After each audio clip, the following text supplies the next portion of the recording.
Accusations of sorcery continue to be a big problem in Papua New Guinea. In fact, hundreds of women over the last decade have had to flee their own homes in search of refuge after they've been accused of practicing sorcery. This is actually a really disastrous story because it's led to lynchings, people being burned alive, and also decapitations. Now, there is a recent case involving 4 women. We'll get to that. But the UN is actually looking into this. And according to research, the UN has cited hundreds of sorcery-related incidents of violence in the past several years. Human rights officials say it's hard to assess the full scope of the crimes because police rarely, if ever, investigate them.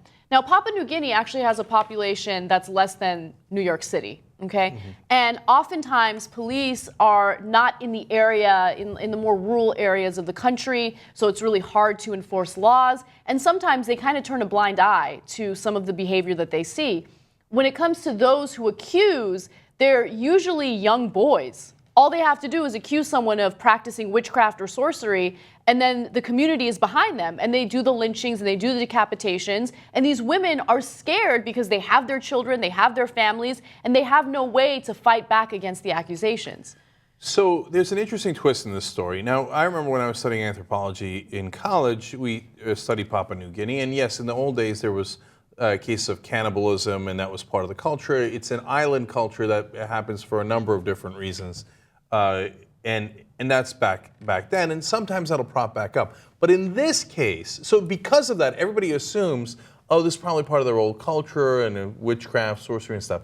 But the anthropologists say, no, we actually went back and looked, and there really aren't that many instances of things like this in the culture of Papua New Guinea. The cannibalism, et cetera, is different. That's a different thing, not this. Turns out, like one of the cases, the young males who, and by the way, oftentimes get drunk or on drugs, and then they go and find somebody. And it's also interesting because usually it's poor people, and they find a victim that is better off than they are, right? So it's a part of their anger. There's unemployment. And so they don't have anything to do, and they vent like this, which is horrible, right? It's horrible anyway you slice it.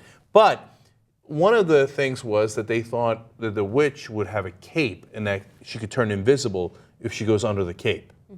Turns out there was a Harry Potter movie that had come out at the same exact time in Papua New Guinea where there's a cape, and that if you're under it, the woman becomes invisible or the person becomes invisible.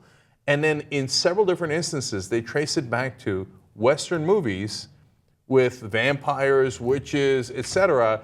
And the kids or young males there that had seen the movies that then went on and did these things. So it's not ancient, it's connected to something that's recent. From Western culture. Yeah. Now, that doesn't mean that the movies made them do it and we should ban the movies. Don't get us wrong, right? But it is fascinating to see where it comes from. Of course. You want to know what the origins are. At the same time, I think that this is a perfect example of what happens when education isn't readily available, right?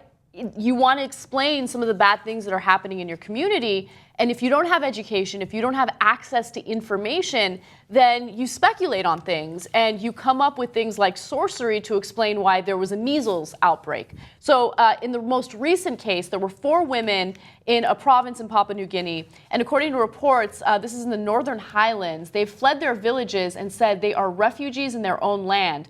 Earlier reports said the 4 women, along with 13 children, were in danger of being killed. The women had purportedly been fingered by a witch hunter who sought to blame them for a measles outbreak that had killed several locals.